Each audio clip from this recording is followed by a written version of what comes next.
대통령께서도 발표를 하셨지만은 우리는 기본적으로 어떤 살상 무기를 직접 공급하지 않는다는 원칙을 가지고 있었잖아요. 그렇죠? 그런데 이제 북한이 파병을 하는 상황 속에서는 중대한 국민의 전환이 일어나고 있잖아요. 뭔가 우리도 대응을 해야 될 상황이잖아요. 그래서 대통령께서 이제 적절한 수준의 대응을 하겠다라는 내용을 어저께 이야기를 한 겁니다. 이 이야기는 무슨 소린가 하면은 바로 지금 무기를 지원하겠다는 얘기가 아니잖아요. 북러의 행동을 봐가면서 유연하게 대응하겠다라고 하는 상당히 많은 버퍼존이 있는 겁니다. 그걸 가지고 벌써 바로 뛰어들었다. 지금 대선이 2주 남았는데 그것도 못 참느냐. 아니 지금 우리나라에서 지금 살상 무기 지원하겠다고 한 거 아니잖아요. 전략적 모호성을 가지면서 지금 경고하는 거예요. 경고 메시지를 북한과 러시아에게 보내고 있는 거고 이 경고 메시지를 충분히 러시아도 무겁게 받아들일 수밖에 없어요. 왜냐하면은 우리의 무기 체계를 이해하고 있어요. 지금 이 전쟁에서 중요한 게임 체인저가 우리나라가 될 수 있습니다.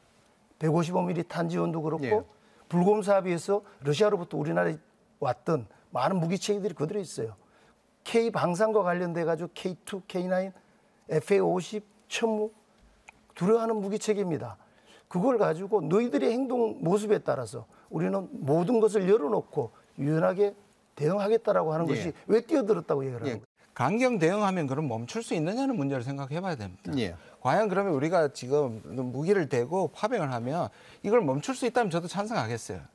근데 사실 세 가지 방법이 있잖아요. 첫 번째는 강경 대응 지금 하고 있는 거. 그다음 두 번째는 외교전을 통해 가지고 고립시키든지 비판하는 게 있을 수 있고. 세 번째 제일 좋은 건 종전이란 말이에요. 그렇죠? 지금 전 세계에서는 지금 대체로 전쟁에 대한 피로도와 사실 저 휴전 얘기가 나오고 있는 이때고 아까 말씀드린 미국의 트럼프가 되면 종전될 수도 있는데 지금 확전을 얘기하는 사람 세계에서 지금 나타나요하고 그다음에 저기 젤렌스키하고 우리 대통령밖에 없는 것처럼 보입니다. 그리고 안 빠르다고 하셨는데 오늘 제가 확인한 게 있습니다. 대통령은 24일 날 더 유연하게라고 얘기를 했지만 제가 그때부터 이 탄약 지원과에 계속 문의를 했습니다. 이게 국방부의 지원실에 육군 탄약입니다. 자리에 없고 지금 공군 탄약 관리하는 사람이 대리를 하고 지난주 목금부터요. 제가 어디로 가냐? 오늘도 확인했습니다. 대답해 줄 수 없다고 얘기해요. 제가 보기에는 그렇게 얘기하는 것은 나토나 우크라이나에 갔을 가능성이 있다고 저는 봅니다. 지금 북한의 파병 속도가 상당히 빨라요. 저희들이 예상했던 것보다 훨씬 빠르기 때문에 우리의 대응도 좀 빨라지는 경향이 있습니다. 그런데 이 북한군의 파병은 정말 새로운 국면이고 우리에게 직접적인 위협이 된다고 우리는 판단을 하는 거잖아요. 그래서 기존의 입장을 좀 바꾸어서 북한과 러시아와 북한의 군사협력 진전에 따라서 단계별로 조치를 하겠다라는 게 우리 입장 아닙니까? 그것은 무슨 소린가 하면 당장 지금 지원을 하겠다는 게 아니고 가능성을 열어놓은 거예요. 북한과 러시아가 어떻게 하느냐에 따라서 여러 가지 방법이 나올 수 있잖아요. 그럼 방금 말씀하셨듯이 그럼 우리가 그 이야기하면 그게 먹히겠느냐 이제 그런 질문을 하셨는데 저는 가능성이 있다라고 보는 겁니다. 왜냐하면은 현 국면은 국익을 놓고 의지와 의지가 대립하는 그런 국면입니다. 그 측면에서 힘이 뒷받침될 때 그 의지가 관철될 가능성이 많죠. 그럼 우리가 그런 힘이 있느냐 하는 부분을 지금 질문을 하신 건데 저는 있다라고 보는 겁니다. 왜냐하면은 지금 세계 전체로 놓고 봤을 때 155mm 탄 우리가 생산량이 제일 많습니다. 우리가 마음먹으면 얼마든지 지원이 가능해요. 게임 체인저가 될 수 있습니다. 불곰 사업을 해서 러시아의 무기가 많이 들어온 게 있어요. 주면은 바로 써먹을 수 있어요. 우크라이나에서. 우리 K방산 있잖아요. K2, K9 자주포, 천무, FA50. 아까 말씀하셨던 것들. 그런 것들이 어떤 영향을 게임 체인저로 작용할지를 러시아는 알고 있습니다. 그래서 경고하는 겁니다. 메시지를 보내는 거고 그걸 따라서 너희들이 좀 자제하고 똑바로 이성을 찾아라 라는 부분이 왜 우리가 전쟁에 말려드는 거고 미리 결정한 거고 그렇게 몰아가면 안 되죠. 그래 가기를 원하시는 거예요?